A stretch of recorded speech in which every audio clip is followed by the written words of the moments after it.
नमस्कार दोस्तों, caste reservation पर जो पिछला वीडियो था उसमें मैंने एक्सप्लेन किया था कि क्या हिस्ट्री रही है कास्ट डिस्क्रिमिनेशन की, कैसे throughout the centuries caste system हमारी इंडियन सोसाइटी का पार्ट रहा है। देश से कास्ट डिस्क्रिमिनेशन खत्म करने के लिए सरकार ने आजादी के बाद कास्ट रिजर्वेशन की पॉलिसी इंट्रोड्यूस करी थी और ये एक बहुत ही कंट्रोवर्शियल मुद्दा रहा है। लोग इस इशू पर डिबेट तो बहुत करते हैं, लेकिन बहुत कम लोगों ने जवाब ढूंढने की कोशिश करी है कि क्या कास्ट रिजर्वेशंस एक्चुअली में इफेक्टिव रहे हैं शेड्यूल कास्ट शेड्यूल ट्राइब लोगों की जिंदगी बदलने में, इंप्रूव करने में और कास्ट डिस्क्रिमिनेशन को कम करने में। अगर हाँ तो किस एक्सटेंट तक। आज के इस वीडियो में मोहक और मैं इन्हीं सवालों के जवाब आपको देने की कोशिश करेंगे। हम रिसर्च पेपर्स का इस्तेमाल करेंगे जो कि एमिनेंट स्कॉलर्स के द्वारा लिखे गए हैं और स्पेसिफिकली हम रिजर्वेशंस के इंपैक्ट को देखेंगे 3 एरियाज में: पब्लिक एजुकेशन इंस्टीट्यूट्स, सरकारी नौकरी गवर्नमेंट जॉब्स और तीसरा political representation. Outputs versus outcomes. Caste reservation के इंपैक्ट के बारे में बात करने से पहले मैं आपको एक बेसिक डिफरेंस समझाना चाहूंगा। क्या डिफरेंस है आउटपुट और आउटकम में, यह आपको समझना बहुत जरूरी है ताकि आप वीडियो का आगे का कंटेंट समझ सकें। सुनने में ये दोनों शब्द एक जैसे से ही लगते हैं, सिमिलर से लगते हैं, लेकिन इन दोनों में बहुत अंतर है। स्वच्छ भारत अभियान का एग्जाम्पल ले लीजिए। स्वच्छ भारत अभियान का टारगेट आउटकम क्या था? स्कीम एक्चुअली में क्या अचीव करना चाह रही थी? भारत को स्वच्छ बनाना, देश को साफ करना, देश में सैनिटेशन बढ़ाना और जो गंदगी की वजह से लोगों को डिजीजेस होते हैं उसकी संख्या कम करना। लेकिन स्वच्छ भारत अभियान ये आउटकम अचीव कैसे करेगा? आउटपुट्स के थ्रू। स्वच्छ भारत अभियान का आउटपुट था टॉयलेट्स बनाना। आउटपुट्स हमें बताते हैं दोस्तों कि एक पॉलिसी कितनी अच्छी इंप्लीमेंट हुई है और दूसरी तरफ आउटकम्स हमें बताते हैं कि उस पॉलिसी को इंप्लीमेंट करने से कितना इंपैक्ट पहुंचा है। सरकारों के लिए आउटपुट्स के नाम पर वोट मांगना बहुत आसान काम है, इसलिए सरकारें आउटपुट्स पर ही फोकस करना चाहती हैं कि ये देखो हमने कितने टॉयलेट्स बना लिए, ये देखो हमने कितनी फ्री साइकिलें बांट दी लड़कियों को। लेकिन इन रियलिटी अगर हम देश को सही में डेवलप करना चाहते हैं तो हमें आउटकम्स पर फोकस करना चाहिए। क्या टॉयलेट्स बनाने से देश एक्चुअली में और ज्यादा साफ हो पाया? क्या देश में गंदगी एक्चुअली में कम हो पाई? क्या लड़कियों को साइकिलें बांटने से लड़कियां ज्यादा एजुकेटेड बन गई? ऐसे ही दोस्तों, जब हम कास्ट रिजर्वेशन के इंपैक्ट की बात करेंगे इस वीडियो में तो पहले हम आउटपुट को देखेंगे कि क्या कास्ट रिजर्वेशन से रिप्रेजेंटेशन ज्यादा हुआ है लोअर कास्ट का कॉलेजेस में, जो कि एक आउटपुट है। और उसके बाद हम आउटकम को देखेंगे, क्या लोअर कास्ट लोगों को बेटर नौकरियां मिल पाई, उनकी जिंदगी बेटर हो पाई, उन्हें ज्यादा इनकम मिल पाया और कास्ट डिस्क्रिमिनेशन क्या सोसाइटी में कम हो पाया। अब सबसे पहले हायर एजुकेशन में आउटपुट्स की बात करते हैं, यानी कि क्या रिजर्वेशन से मार्जिनल ग्रुप्स की रिप्रेजेंटेशन बढ़ी है हायर एजुकेशन इंस्टीट्यूट्स में या नहीं। कॉन्स्टिट्यूशन के आर्टिकल 15 और 16 ने हमारी सरकार को पावर दी है एजुकेशन इंस्टीट्यूट्स और पब्लिक एम्प्लॉयमेंट में सीट्स रिजर्व करने के लिए। पॉपुलेशन शेयर्स के हिसाब से करीब 22.5% सीट्स एससीज और एसटीज के लिए रिजर्व्ड है। तो पहला क्वेश्चन है कि क्या रिजर्वेशन की वजह से एससीज और एसटीज की रिप्रेजेंटेशन बढ़ी है? हाँ, वो बढ़ी है। 1970 से 1990s तक ये रिप्रेजेंटेशन दोनों ही ग्रुप्स के लिए बढ़ी है और लेटेस्ट हायर एजुकेशन सर्वे के हिसाब से ये रिप्रेजेंटेशन और भी बढ़ी है। पर क्या हम गारंटी से कह सकते हैं कि रिजर्वेशन की वजह से ही ये रिप्रेजेंटेशन बढ़ी है? हो सकता है कि इकोनॉमिक ग्रोथ इंडिया में बहुत अच्छी रही है, इसलिए एससीज और एसटीज की ज्यादा अपलिफ्टमेंट हुई है और इसी वजह से उनकी रिप्रेजेंटेशन बढ़ी है, ना कि रिजर्वेशन से। हम चाहे कुछ अनुमान जरूर लगा सकते हैं, पर जैसे एक रिसर्चर ने बताया, हम गारंटी से नहीं कह सकते कि रिजर्वेशन ही इस चीज के लिए जिम्मेदार है। इस इंक्रीज के बावजूद हमें ये भी ध्यान देना चाहिए कि स्पेशली एसटीज का जो रिप्रेजेंटेशन शेयर है वो अभी भी उनकी सीट रिजर्वेशन नंबर से कम है। रिजर्वेशन का एक बहुत कॉमन क्रिटिसिज्म है क्रीमी लेयर का। इस थ्योरी के हिसाब से उन एससीज या एसटी लोगों को जिनको रिजर्वेशन मिलती है वो एक्चुअली कोई गरीब खानदान से नहीं है, बल्कि उल्टा अमीर खानदान से है और उनकी रिजर्वेशन की वजह से जो ज्यादा गरीब जनरल कैटेगरी के लोग हैं उनको सीट्स नहीं मिलती।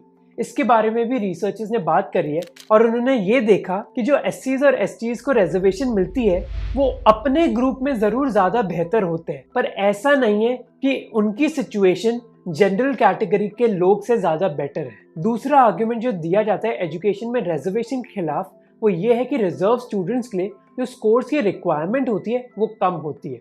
इससे ये तो हो सकता है कि उनको एक सीट मिल जाएगी, पर कॉलेज में घुसने के बाद वो स्ट्रगल करेंगे और वो सीट वेस्ट हो जाएगी। पर एक 215 इंजीनियरिंग कॉलेजेस में रिसर्च की गई और रिसर्चर ने ये देखा कि इसके बारे में कोई भी एविडेंस नहीं है कि रिजर्व स्टूडेंट्स सिलेबस से इतना कोप अप नहीं कर पाते।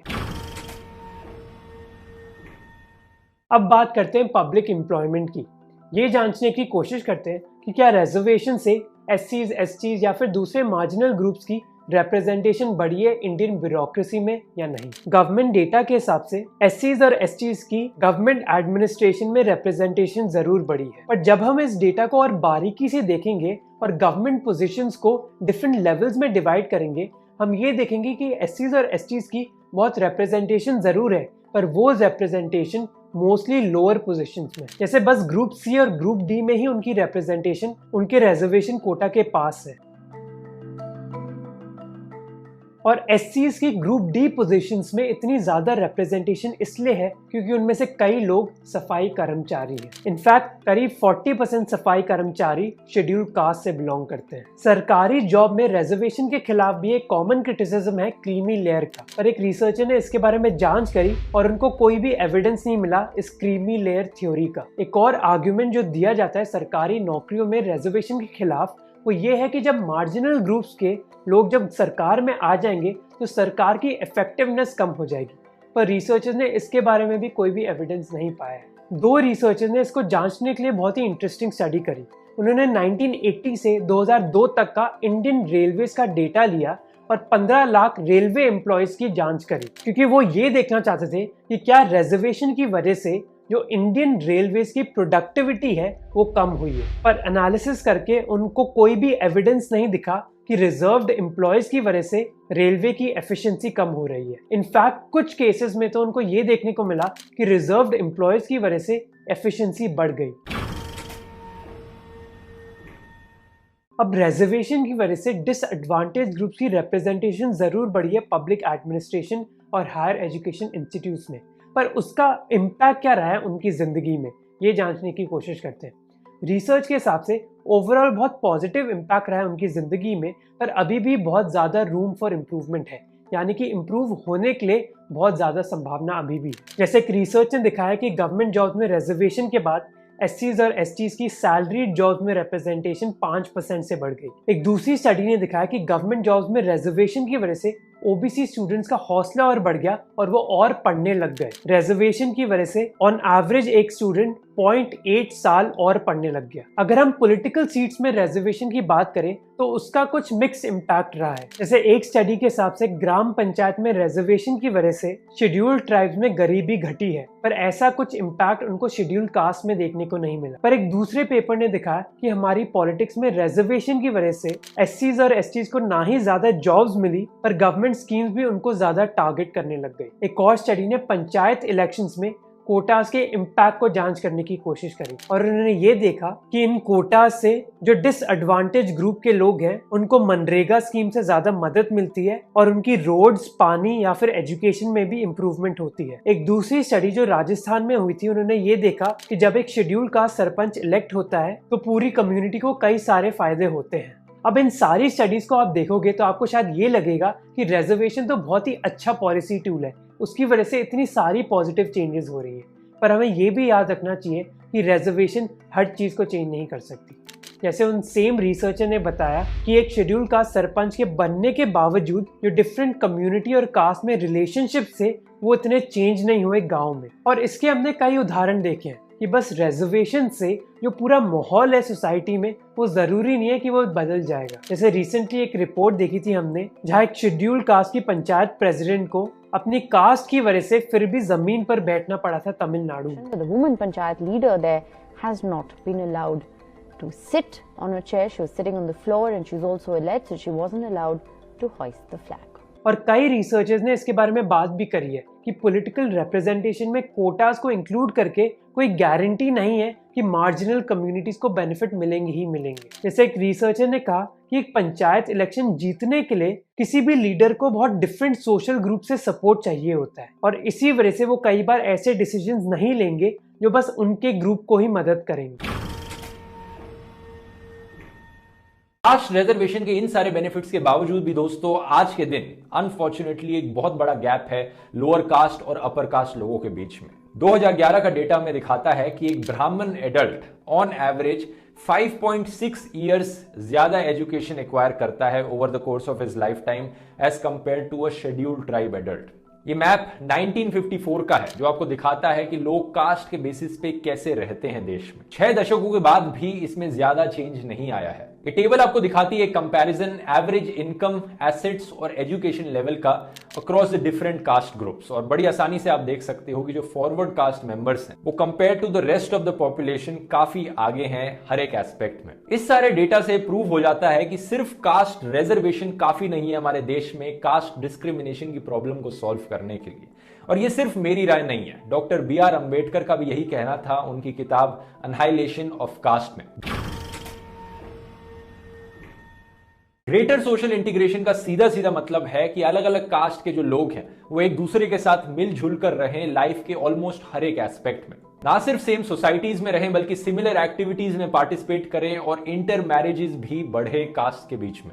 इसका एक बढ़िया एग्जांपल पिछले वीडियो में हमने आपको दिया था कि कैसे रिसर्चर्स ने एक एक्सपेरिमेंट कंडक्ट किया था जहां पर उन्होंने क्रिकेट टूर्नामेंट ऑर्गेनाइज किया और इन्होंने ये ऑब्जर्व किया कि जिन टीम्स में अलग अलग कास्ट के लोग सेम टीम में हैं वहां पर प्लेयर्स के बीच में फ्रेंडशिप्स बढ़ती हैं, जो कि नहीं होगा अगर एक क्रिकेट टीम में सारे प्लेयर्स सिमिलर कास्ट से बिलोंग करते हो। तो actually schools one of the best social settings हैं इस इंटीग्रेशन को बढ़ाने के लिए। एक और रिसर्च एक्सपेरिमेंट जो कि दिल्ली के स्कूलों में कंडक्ट किया गया था उसने ये पाया कि जिन क्लासेस में गरीब और अमीर बच्चों को साथ में बिठाओगे वहां पर जो अमीर बैकग्राउंड से बच्चे हैं वो कम भेदभाव करेंगे, डिस्क्रिमिनेशन कम रहेगा और वो गरीब बच्चों से ज्यादा इंटरैक्ट करेंगे। और ऐसे इंटरैक्शंस अगर स्कूल्स कॉलेजेस में ज्यादा होंगे तो अपने आप इंटरकास्ट मैरिजेस ज्यादा बढ़ने लगेंगी देश में, जिससे ऑटोमेटिकली डिस्क्रिमिनेशन कम होने लगेगा। एक और रिसर्च ने पाया था कि अगर औरतों को देश में आजादी दी जाए अपना हस्बैंड खुद चूज करने की शादी के वक्त 20% केसेस में ऐसी शादियां इंटरकास्ट मैरिज होती हैं, जबकि रियलिटी में अगर पूरे देश में हम आज देखेंगे तो सिर्फ 6% मैरिजेस इंटरकास्ट मैरिजेस हैं। तो बड़ा इंटरेस्टिंग कनेक्शन यहां पर दिख रहा है कि कैसे औरतों को चॉइस देना, वुमेन एम्पावरमेंट करना इंटरकास्ट मैरिजेस को भी बढ़ाता है और कास्ट डिस्क्रिमिनेशन भी इससे कम होता है। इसी रीजन से कुछ सरकारों ने इसे प्रमोट करने की भी कोशिश करी है, जैसे कि रिसेंटली ओडिशा सरकार ने एक स्कीम अनाउंस करी थी सोशल हार्मनी को इंसेंटिवाइज करने की। इन्होंने एक सुमंगल पोर्टल लॉन्च किया था जिससे कि इंटरकास्ट मैरिजेस और बढ़ सकें स्टेट में। लेकिन ये सिर्फ सरकार का काम नहीं है, यहाँ पर पुलिस और जुडिशरी को भी अपना कंट्रीब्यूशन देना पड़ेगा कि वो स्विफ्ट एक्शन ले डिस्क्रिमिनेशन के केसेस में। The prevention of atrocities act 1955 कोशिश करता है SCs ST को प्रोटेक्ट करने की डिस्क्रिमिनेशन से, लेकिन जो एविडेंस आया है अभी तक वो सजेस्ट करता है कि इसके जो प्रोविजंस हैं वो बहुत ही कम यूटिलाइज किए गए हैं, कन्विक्शन रेट बहुत लो है और बैकलॉग बहुत ज्यादा है इन सारे केसेस में। आंध्र प्रदेश में करीब 100 ऐसे रजिस्टर्ड केसेस की स्टडी करी गई थी 2002-03 में, जिसने पाया कि पुलिस अक्सर ऐसे केसेस को रजिस्टर ही नहीं करती है या फिर प्रेशराइज करती है लोअर कास्ट लोगों को कि वो कॉम्प्रोमाइज कर लें और अक्यूज्ड यहां पर अरेस्ट नहीं होता। एक और अच्छा एग्जांपल सिस्टम को इंप्रूव करने का है कि ना सिर्फ सीटों में रिजर्वेशन दी जाए बल्कि फ्री कोचिंग भी ऑफर की जाए मार्जिनलाइज्ड ग्रुप्स को। एक ऐसी ही स्कीम लॉन्च करी थी मिनिस्ट्री ऑफ सोशल जस्टिस ने 2016 में, जहां पर SCs और OBCs को फ्री कोचिंग दी जाती थी UPSC, नीट और JEE एग्जाम के लिए। रिपोर्ट किया गया कि 10% से ज्यादा स्टूडेंट्स ने जिन्होंने स्कीम के बेनिफिट को अवेल किया उन्होंने इन सारे एग्जाम्स को क्रैक कर लिया। तो ये कुछ सोल्यूशंस हैं, सजेशंस हैं रिजर्वेशन सिस्टम को और इंप्रूव करने के लिए, जिससे कि कास्ट डिस्क्रिमिनेशन और भी कम हो सके हमारे देश में और इक्वालिटी ज्यादा बढ़ सके।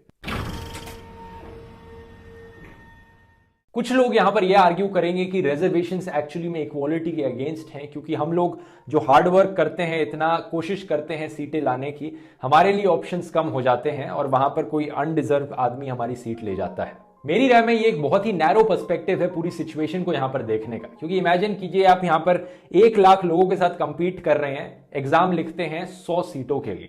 इन 100 सीटों में से 50 सीटें रिजर्व्ड है मान लीजिए, लेकिन जरा सोचकर देखिए आप 1 लाख लोगों में से अगर यहां कंपीट कर रहे हैं सिर्फ 100 सीटों के लिए, तो वैसे ही कितना मुश्किल है ये करना। और 100 की जगह अगर ये सीटें 50 हो जाती हैं तो क्या डिफिकल्टी लेवल में ज्यादा कोई फर्क पड़ता है यहां पर? लेकिन at the same time imagine करिए यहां पर 100 की जगह 1000 सीटें होती जिस पर आप 1 लाख लोग कंपीट कर रहे होते और फिर 50% रिजर्व होती, तो 500 सीटों के लिए यहां पर आप एग्जाम लिखते और वहां पर 50 सीटों के लिए लिख रहे थे। इस प्रॉब्लम के लिए यहां पर रिजर्वेशन को ब्लेम करना सही नहीं है। यहां पर एग्जाम अगर इतना ज्यादा कॉम्पिटिटिव है और सीटें इतनी कम है तो ये प्रॉब्लम है हमारे एजुकेशन सिस्टम की। सरकार को बोलिए कि यहां पर और यूनिवर्सिटीज बनाए और स्कूल्स और कॉलेजेस बनाए जिससे कि सीटें सबके लिए ज्यादा हो सके, या फिर एजुकेशन सिस्टम में बदलाव लाएं जिससे कि लोग और फील्ड तक जा सके और नौकरियां अवेलेबल हों। उम्मीद करता हूं ये वीडियो आपको इन्फॉर्मेटिव लगा होगा। पसंद आया इस वीडियो को शेयर कीजिए दोस्तों। अगर आपको मेरा काम पसंद आता है मुझे सपोर्ट कर सकते हैं patreon.com/ध्रुव राठी पर, यूट्यूब पे मेंबर बन के ज्वाइन बटन क्लिक करके, ताकि ऐसे ही वीडियोस मैं आपके लिए और बनाते रहूं। और यहाँ पर मोहक के चैनल को भी आप सब्सक्राइब कर सकते हैं। सोच बढ़िया चैनल है, एनालिटिकल वीडियोस बनाता है ऐसे ही इश्यूज पर। मिलते हैं अगले वीडियो में फिर। बहुत बहुत धन्यवाद।